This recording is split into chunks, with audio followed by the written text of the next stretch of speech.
Since Vince McMahon resigned from WWE earlier this year, after he was served with a lawsuit from Janelle Grant accusing him of sex trafficking and abuse, both he and WWE have kept their distance from each other.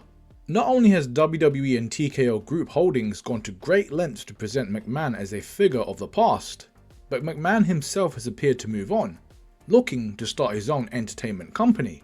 Despite that, it appears not all ties between the two sides have been severed. During an interview with CNBC's Alex Sherman, TKO's president and COO Mark Shapiro revealed he had recently been in touch with the former WWE chairman.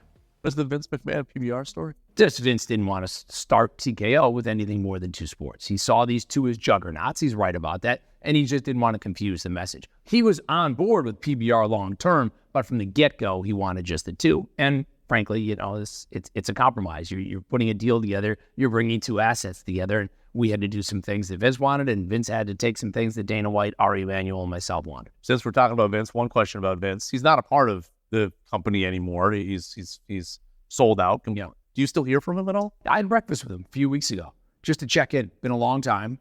Haven't heard from him at all. Obviously, the series on Netflix came out.